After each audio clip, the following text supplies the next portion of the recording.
Hello everyone, welcome back to my channel easy NEET learning. So आज हम जो chapter करने वाले हैं वो है क्लास +2 का microbes in human welfare. So let's start doing this chapter. So microbes in human welfare नाम से आप क्या समझते हैं? सबसे पहले माइक्रोब्स क्या होते हैं?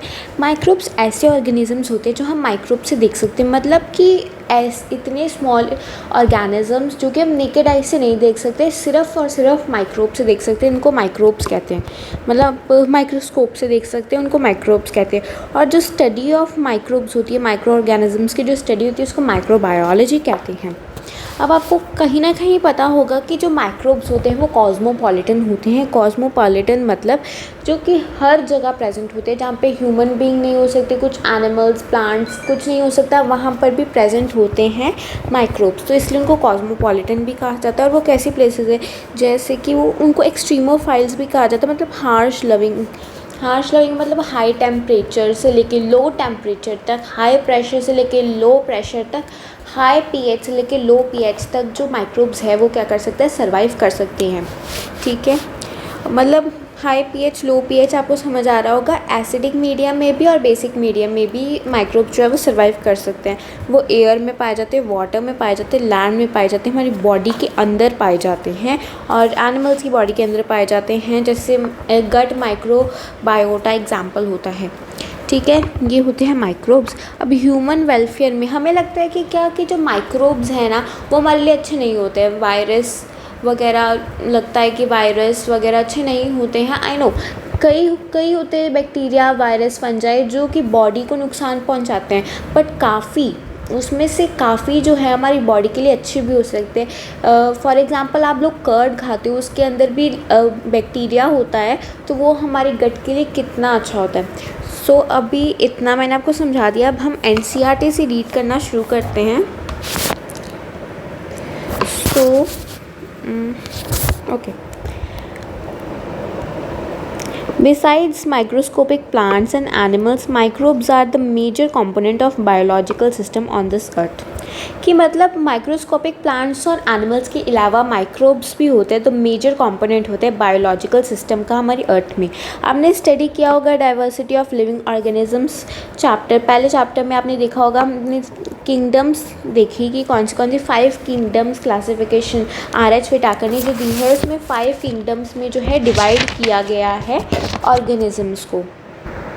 और अगर आपको पता हो तो 1.7 मिलियन टू 1.8 मिलियन स्पीशीज़ जो हैं अभी तक आइडेंटिफाई करी जा चुकी हैं। सो आपने जो 5 किंगडम क्लासिफिकेशन पढ़ी है उसमें आपको पता हो कि कौन से किंगडम्स के अंदर माइक्रो ऑर्गेनिजम्स आते हैं। अगर आपने पढ़ा हो तो which are the ones are only microscopic, मतलब द लिविंग ऑर्गेनिजम्स जो आपने किंगडम्स पढ़ी है, मोनेरा, प्रोटिस्टा, फंजाई, प्लांटे, उस किंगडम्स के अंदर ऐसे कौन से ऑर्गेनिजम्स हैं जो सिर्फ माइक्रोस्कोपिक हैं, मतलब जो सिर्फ माइक्रोब से देखे जा सकते हैं, नेकेड आई से नहीं देखे जा सकते हैं। मतलब ठीक है, जैसे आप मोनेरा में देखो तो मोनेरा में ऑलमोस्ट ऑल आर माइक्रोब्स। ठीक है, सारे माइक्रोस्कोपिक ऑर्गेनिजम्स हैं। प्रोटिस्टा में भी सारे ऑलमोस्ट आर माइक्रोब्स। ठीक है, फंजाई में देखो तो फंजाई आपको पता है यूनिसेलुलर फंजाई में एक ईस्ट सेक्रोमाइसिस आता है, वो माइक्रोब है। प्लांटे में क्लोरेना और क्लमाइडोमोनास माइक्रोब्स हैं और जो हम नेकेड आई से नहीं देख सकते। और कुछ एनिमल्स में आपको पता हो तो वर्म की लाइफ साइकिल में कुछ स्टेजेस ऐसी होती है जिसमें वर्म्स भी हमें नेकेड आई से विजिबल नहीं होते, तो वो भी क्या है, माइक्रोब्स हैं उसमें। ठीक है, माइक्रोब्स आर प्रेजेंट एवरीवेयर। जैसे मैंने आपको बताया वो कॉस्मोपॉलिटन होते हैं, वो ऑलमोस्ट एवरीवेयर प्रेजेंट होते हैं, चाहे सॉइल हो, वाटर हो, एयर हो, हमारी बॉडी के अंदर हो या प्लांट्स की बॉडी के और एनिमल की बॉडी के अंदर हो। और ऐसी sites they are present even at जहाँ पे कोई लाइफ एग्जिस्ट ही नहीं कर सकती हैं, वहाँ पर भी प्रेजेंट हो सकता है। Deep inside the geyser thermal vents where the temperature may be as high as 100 degrees Celsius, deep in the soil under the layers of snow several meters thick and in highly acidic environment. Microbes diverse होते हैं, protozoa, bacteria, fungi, microscopic animals, plant, viruses, viroids और also prions that are proteinaceous infectious agents. Some of microbes are shown in the figure 8.1 और 8.2. आपको मैंने बताया कि microbes हर एक kingdom में प्रेजेंट होते हैं, मोनेरा में, प्रोटेस्टा में, फंजाई, प्लांटा और एनिमिलिया में। उसके अलावा वायरसेस को और प्रियॉन्स को और वायरॉइड्स को भी हम माइक्रोब्स में ही कंसीडर करते हैं। ठीक है। अब माइक्रोब्स जैसे कि बैक्टीरिया और many fungi can be grown on nutritive media to form colonies. ठीक है। उनको काफ़ी, जैसे माइक्रोब्स, बैक्टीरिया और फंजाई को हम ऐसी जगह में ग्रो कर सकते हैं न्यूट्रिटिव मीडियम में, ताकि उनकी हम कॉलोनीज़ बना सकें that can be seen with the naked eyes. और आपको पता है कि एक बैक्टीरिया और एक फंजाई हमें नेकेड आई से नहीं दिखती, पर अगर उसकी कॉलोनी बन जाए, मतलब काफ़ी फंजाई और काफ़ी बैक्टीरिया को इकट्ठे करके उनकी कॉलोनी बना दी जाए, तो वो नेकेड आई से क्या होती है, विजिबल होती है। ठीक है। Such cultures are useful in the study of microorganisms, और ऐसे कल्चर्स माइक्रो ऑर्गेनिजम्स की स्टडी के लिए यूज़फुल होते हैं। अब ये कुछ डायग्राम दी हुई है, ये एडिनो वायरस है। ठीक है। और ये है बैक्टीरियोफेज और ये टोबैको मोज़ाइक वायरस। ठीक है। ये जो बैक्टीरियोफेज होता है ये ऐसा है जो कि बैक्टीरिया को हार्म करता है, ऐसा वायरस जो बैक्टीरिया को हार्म करे। एडिनो वायरस ऐसा वायरस है जो रेस्पिरेटरी इन्फेक्शंस कॉज करता है, और ये टोबैको मोज़ाइक वायरस है जो कि रॉड शेप्ड वायरस होते हैं। ठीक है।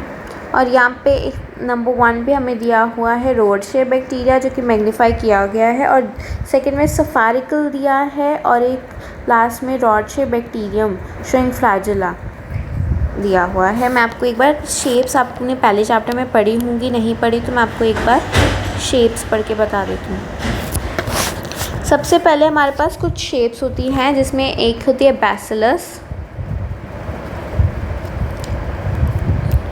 कोकस, विब्रियो, जो कि आपने सेल वाले चैप्टर में पढ़ी होंगी, और एक होती है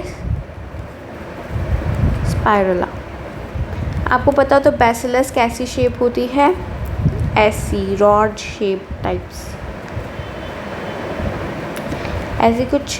कोकस होती है सफारिकल शेप, विब्रियो होती है कॉमा शेप्ड, और स्पाइरुला होती है ऐसी। और इधर क्या है, प्रेजेंट होती है, साथ में फ्लैजेला भी प्रेजेंट होती है। ये होती है शेप्स। ठीक है। ठीक है। अब मैंने कुछ कॉलोनीज़ के बारे में बताई थी कि बैक्टीरिया और फंजाई की कॉलोनीज़ बनाई जाती हैं। एक पेट्री डिश में क्या किया जाता है, यहाँ पे लिखा है तो मैं समझा देती हूँ। ओके, मैं समझा देती हूँ। सबसे पहले क्या किया जाता है, बैक्टीरिया और फंगल की कॉलोनीज़ कैसे बनाई जाती है। एक पेट्री डिश ली जाती है, suppose this is a petri dish. ठीक है। इसमें एक मैंने इनविजिबल बैक्टीरिया डाल दिया है जो कि हमें नेकेड आई से नहीं दिख रहा है। अब हमें 8 to 10 आवर्स के लिए वेट करना पड़ता है। 8 to 10 आवर्स में जो पेट्री डिश है उसके अंदर हमने कल्चर मीडिया भी डाला है। इसके अंदर हमने कल्चर मीडिया डाला और उसके ऊपर बैक्टीरिया रखा है। ठीक है। अब क्या होता है, जब हम 8 to 10 आवर्स वेट करते हैं तो यहाँ पे हम देखते हैं कि बैक्टीरियल कॉलोनीज़ बन गई हैं। ठीक है, बैक्टीरियल कॉलोनीज़। और one colony of bacteria consists of 10⁻⁶ to 10⁻⁷ bacteria. 10 lakh to 1 crore of bacteria होता है 1 कॉलोनी में। बैक्टीरिया होते हैं 1 कॉलोनी में। ठीक है। ये आपको कॉलोनीज़ दिखाई गई है। ए फिगर में कॉलोनी ऑफ बैक्टीरिया जो कि पेट्री डिश पे ग्रो की गई है, ये बैक्टीरिया की कॉलोनीज़ है। और एक जगह पे हमें फंगल कॉलोनी दिखाई गई है जो कि पेट्री डिश पे की गई है। ठीक है। In chapter 7 you have read that microbes used in large number of diseases in human cause large number of diseases in human beings। आपने चैप्टर 7 में पढ़ा होगा ह्यूमन हेल्थ एंड डिसीजेस में कि जो वो होता है माइक्रोब्स होते हैं वो इतनी ज़्यादा डिसीजेस कॉज करते हैं। They also cause diseases animal और प्लांट, एनिमल में और प्लांट में भी काफ़ी डिसीज़ कॉज करते हैं। But this should not make you think that all microbes are harmful. But इसका मतलब ये नहीं है कि हर एक माइक्रोब हार्मफुल है। Several microbes are useful to man in diverse ways. Some of the most important contribution of microbes to human welfare are discussed in the chapters. आपने काफ़ी ऐसे चैप्टर्स में आपने पढ़ा भी है और आप जानते भी हैं कि काफ़ी माइक्रोब्स जो है वो काफ़ी ज़्यादा डिसीज़ेस कॉज करते हैं, पर इसका मतलब ये नहीं है कि हर एक माइक्रोब हमारे लिए हार्मफुल होता है। कुछ माइक्रोब्स जो है वो काफ़ी ज़्यादा कंट्रीब्यूट करते हैं ह्यूमन हेल्थ, मतलब काफ़ी ज़्यादा कंट्रीब्यूट करते हैं ह्यूमन वेलफेयर के लिए, और उसी के बारे में हमने इस चैप्टर में पढ़ना है। ठीक है, अब microbes in house hold product. Microbe से आपको पता है कितने ज़्यादा यूज़फुल होते हैं। हम हाउस होल्ड प्रोडक्ट बनाते हैं, घर पे जो प्रोडक्ट बनाते हैं उसमें भी माइक्रोब्स का यूज़ होता है। फॉर एग्ज़ाम्पल दही, हम पे आपको पता हो तो हम क्या करते हैं, जब दही जमाना हो तो पहले हम दही जमाने वाले जो बाउल होता है उसको पहले हम दही से कोट करते हैं, या फिर स्टार्टर के रूप में हम थोड़ी सी दही बीच में डालते हैं। ठीक है, स्टार्टर या इनोक्युलम कहते हैं, मतलब हमने स्टार्टिंग में कुछ दही इनोक्युलम के तौर पर ऐड की है, जिसमें कुछ हमने दही डाली, उसमें million of lab means LAB lactic acid bacteria present होता है, जो कि हम कर्ड, स्टार्टर और इनोक्युलम में रूप में डालते हैं उसमें लाइक बाउल में, तो उसमें काफ़ी बैक्टीरिया वो एसिड बैक्टीरिया होता है, लैक्टिक एसिड बैक्टीरिया होता है, लाइक लैक्टोबैसिलस, जो कि एग्जाम्पल है एक बैक्टीरिया की। अब क्या करते हैं यह बैक्टीरिया, क्यों हम इसे इनोक्युलम के तौर पे वहाँ पर बाउल में डालते हैं दही जमाने से पहले? तो इसका सबसे पहला रीज़न ये होता है कि लैक्टिक एसिड सिक्रीट करते हैं, जो क्या करते हैं, कोगुलेट कर देता है मिल्क को, पार्शली डाइजेस्ट कर देता है मिल्क प्रोटीन को, मतलब लाइक जो हम लैक्टिक एसिड बैक्टीरिया बीच में कोट करते हैं उसको, उसका टाइप कौन सा होता है, लैक्टोबैसिलस,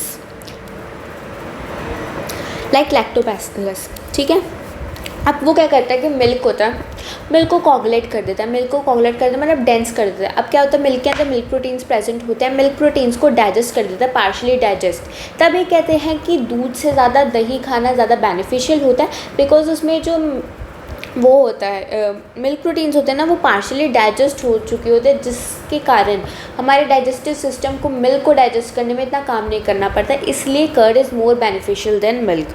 ठीक है, सो अब हम इसमें यही पढ़ते हैं।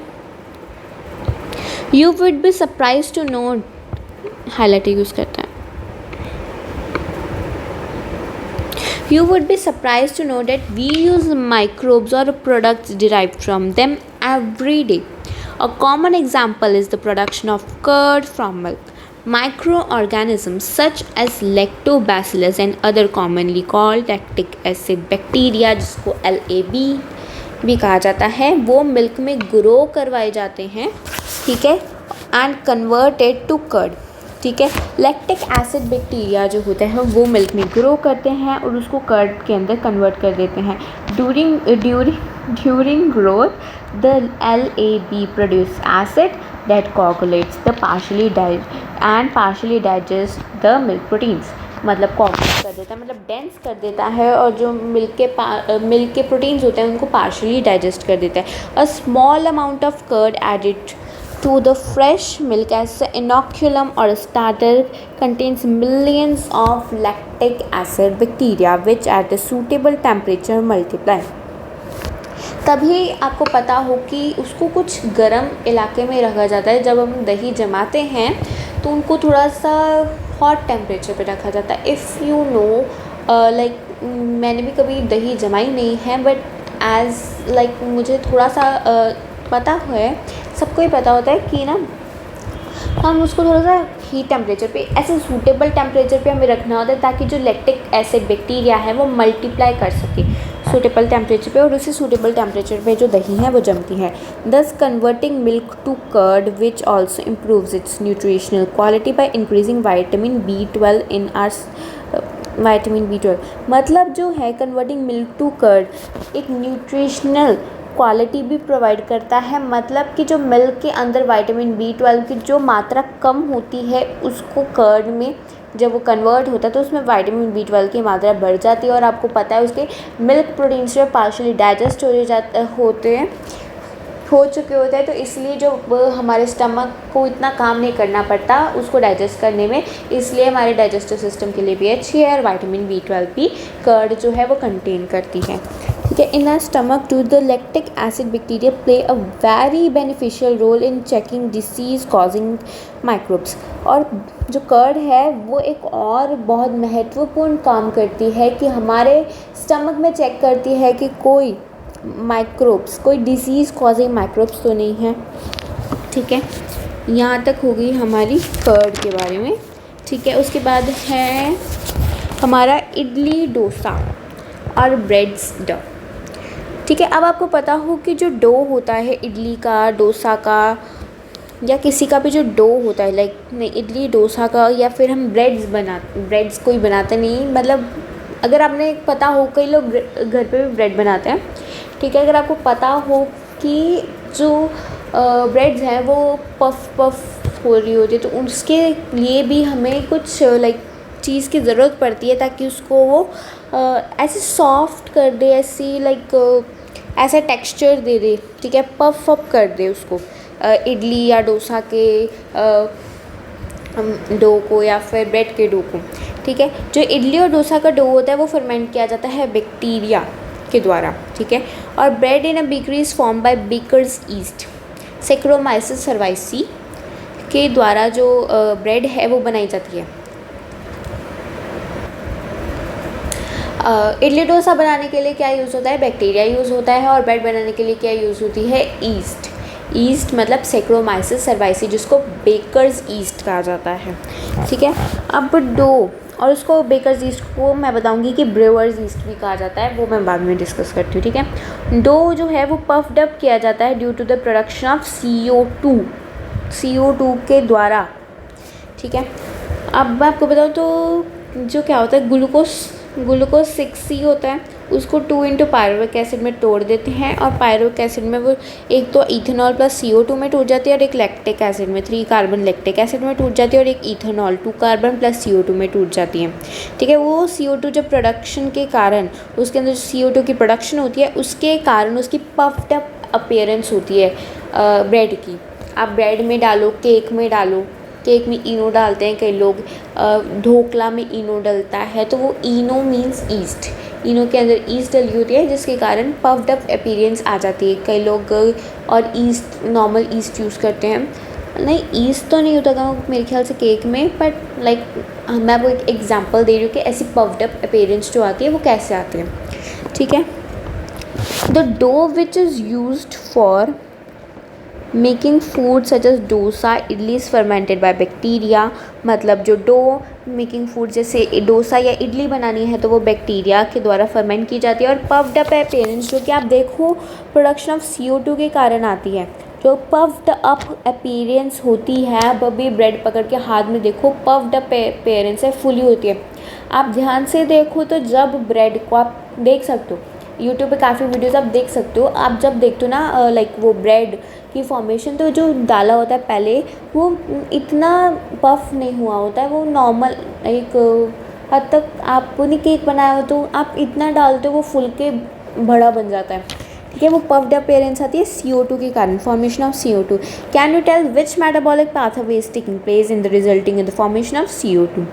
Where do you think the bacteria for this fermentations come from? Similarly, the dough which is used for making bread is fermented using baker's yeast. अब देखो जो डो है जो कि ब्रेड बनाने में यूज़ होता है वो फर्मेंट किसकी हेल्प से किया जाता है? बेकर्स ईस्ट के द्वारा, सेक्रोमाइसिस सर्वाइसी।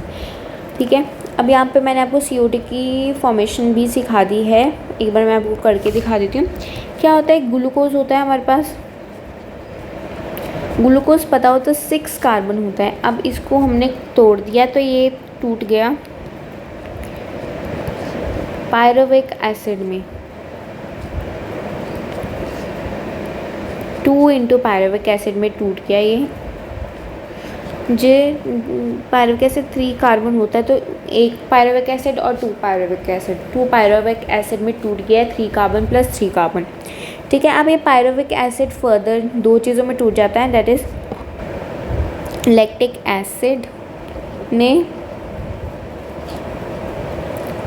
लैक्टिक एसिड 3 कार्बन होता है और एक टूट जाता है ये इथेनॉल में।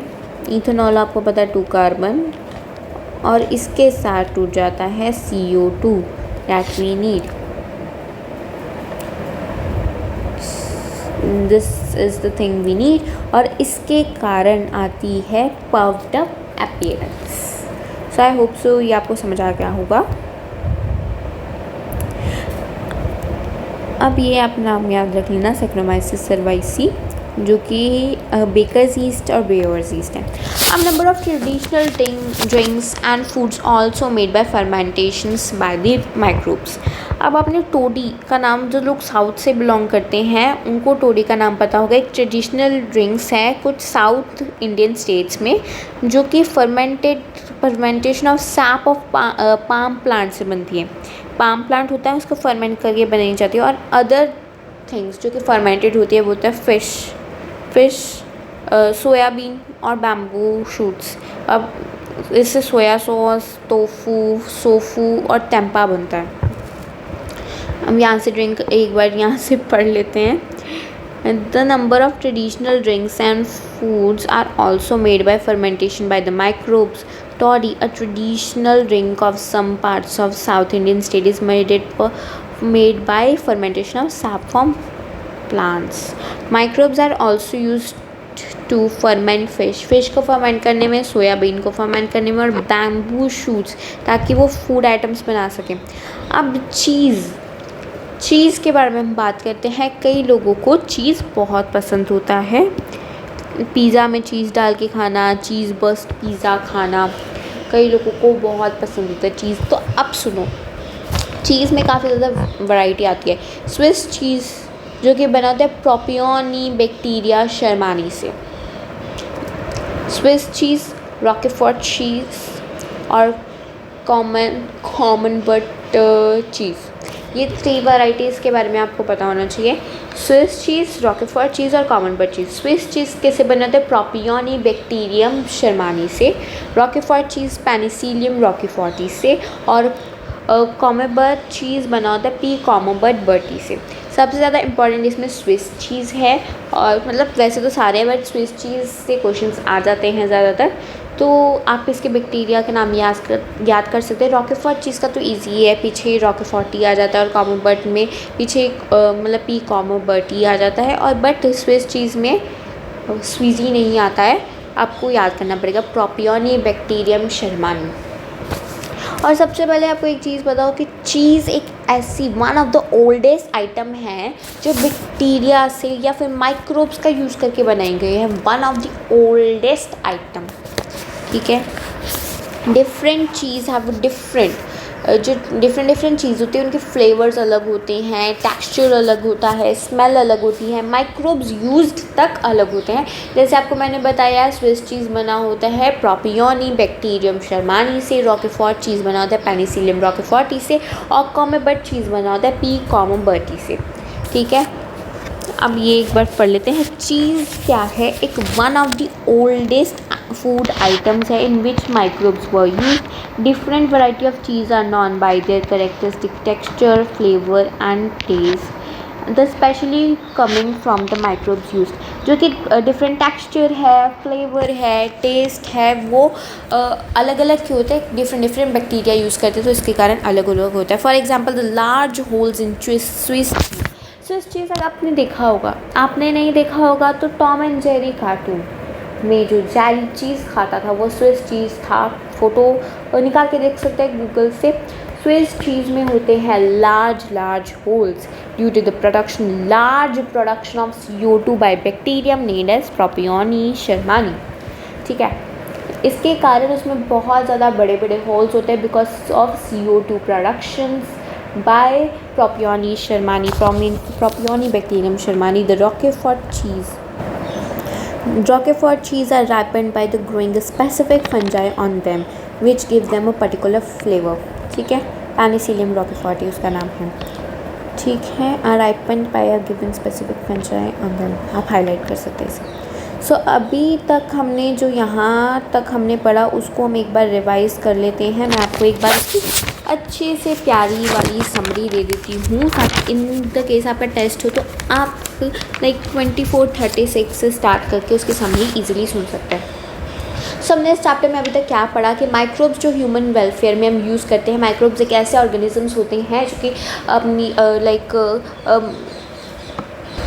नेकेड आइज से नहीं देखे जा सकते हैं, वो माइक्रोस्कोप का यूज़ करके देखे जा सकते हैं। माइक्रोब्स की स्टडी को माइक्रोबायोलॉजी कहते हैं, ठीक है। और ह्यूमन वेलफेयर में हमें पहले ऐसा लगता था कि जो माइक्रोब्स है ना वो ना हमें नुकसान पहुंचाते हैं, बीमारियाँ कॉज करते हैं, पर ऐसा नहीं है। काफ़ी ज़्यादा माइक्रोब्स जो है हमारे लिए काफ़ी ज़्यादा यूज़फुल होते हैं और यही इसी के बारे में हम इस चैप्टर में पढ़ने वाले हैं। ये कॉस्मोपॉलिटन होते हैं माइक्रोब्स, जो कि हर जगह प्रेजेंट हो सकते हैं, एयर में, वाटर में, लैंड में, हमारी बॉडी के अंदर, प्लांट्स की बॉडी के अंदर और एनिमल्स की बॉडी के अंदर, जैसे गट माइक्रोबायोटा की एग्जांपल दी थी। और ये कुछ ऐसी जगह पे भी प्रेजेंट होते हैं जहाँ पर कोई लाइफ है ही नहीं कि पॉसिबल होना, किसी की लाइफ को पॉसिबल होना है ही नहीं, ठीक है। तो फॉर एग्ज़ाम्पल इनको एक्सट्रीमोफाइल्स भी कहा जाता है, बिकॉज ये काफ़ी ज़्यादा गर्म टेम्परेचर में, काफ़ी ज़्यादा ठंडे टेम्परेचर में, high temperature, low temperature, high pressure, low pressure, high pH, low pH में भी प्रेजेंट हो सकते हैं। और हमने जहाँ पे देखा था कि गीज़र के अंदर भी ये प्रेजेंट होते हैं, जहाँ पे 100 डिग्री सेल्सियस तक का टेम्परेचर होता है। माइक्रोब्स काफ़ी ज़्यादा डाइवर्स होते हैं। 1.7 मिलियन से लेके 1.8 मिलियन तक स्पीशीज़ आज तक आइडेंटिफाई करी जा चुकी है। माइक्रोब्स काफ़ी ज़्यादा डाइवर्स होते हैं कि ये हर एक किंगडम में दिखाई देते हैं। मोनेरा हो गया, प्रोटिस्टा हो गया, फंजाई हो गया, प्लांटे हो गया, ऐसी हर एक किंगडम में माइक्रोब्स प्रेजेंट होते हैं। और माइक्रोब्स लाइक 5 किंगडम्स के अंदर प्रेजेंट होने वाले वायरस, विरोइड्स और प्रायॉन्स को माइक्रोब्स के अंदर कंसीडर किया जाता है। उसके बाद हमने पढ़ा बैक्टीरियोफाइज वायरस के बारे में, जिसकी हमने डायग्राम देखी। हेमोबैक्टीरिया के जो कि बैक्टीरिया को हार्म करते हैं। एडिनो वायरस के बारे में हमने पढ़ा, जो कि रेस्पिरेटरी इन्फेक्शंस कॉज करता है। टोबैको मोज़ाइक वायरस के बारे में हमने पढ़ा, ठीक है। बैक्टीरियल और फंगल कॉलोनीज़ के बारे में पढ़ा कि पेट्री डिश पे इनविजिबल बैक्टीरियाज को छोड़ दिया जाता है, 8 to 10 आवर्स के लिए वेट किया जाता है और बाद में देखा जाता है कि वहाँ पे कॉलोनीज़ बन गई है। और कॉलोनीज़ हमने देखी, जो बैक्टीरिया, एक बैक्टीरिया तो नहीं विजिबल होता है, पर जब उसकी कॉलोनीज़ बन जाती है तो वो विजिबल हो जाता है नेकेड आई से भी, ठीक है। और एक कॉलोनी के अंदर अप्रॉक्सीमेटली 10 लाख से लेकर 1 करोड़ तक बैक्टीरियाज प्रेजेंट हो सकते हैं, ठीक है। इसके बाद हमने देखा कर्ड के बारे में देखा कि हमने क्या किया कि हमने देखा था कि इनोकुलम के तौर पे हम सबसे पहले कर्ड ऐड करते हैं किसी भी बाउल में जहाँ पे हमें दही जमानी होती है, ठीक है। और प्रॉपर टेम्परेचर इज़ नीडेड, एक ऐसा प्रॉपर टेम्परेचर चाहिए, बिकॉज वो जो कर्ड होता है उसके अंदर लैक्टिक एसिड बैक्टीरिया प्रेजेंट होते हैं, काफ़ी ज़्यादा millions of lactic acid bacterias present होते हैं, ठीक है। और उनको प्रॉपर टेम्परेचर चाहिए होता है ग्रो करने के लिए। आप क्या कहते हैं, lactic acid bacteria like lactobacillus जो लैक्टिक एसिड सिक्रीट करते हैं, जो क्या करता है, डेंस बना देता है मिल्क को और कोगुलेट कर देता है और पार्शियली डाइजेस्ट कर देता है मिल्क प्रोटीन्स को, ठीक है। उसके बाद हमने पढ़ा कि कर्ड के अंदर जो न्यूट्रिशनली भी, कर्ड जब हम जमाते तो न्यूट्रिशनली भी बेटर हो जाती है, उसके अंदर विटामिन B12 और विटामिन B12 की मात्रा ज़्यादा होती है, जो कि और साथ में क्या होता है, वो हमारे जो स्टमक के अंदर है ना, वो डिसीज़ कॉजिंग बैक्टीरियाज़ को भी पहचानता है, ठीक है। चेक करता है कि हमारे अंदर कोई डिजीज़ कॉजिंग माइक्रोब तो नहीं है गट के अंदर, ठीक है। फिर इडली, डोसा, ब्रेड के डो में देखा हमने, जो इडली है, डोसा है, वो फर्मेंट किया जाता है बैक्टीरिया को यूज़ करके, ठीक है। और जो ब्रेड है बेकरी में, वो किससे बनाई जाती है, बेकर्स ईस्ट, जिससे सैक्रोमाइसिस सर्वाइसी से बनाई जाती है, जिसको ब्रियोर्स ईस्ट भी कहा जाता है।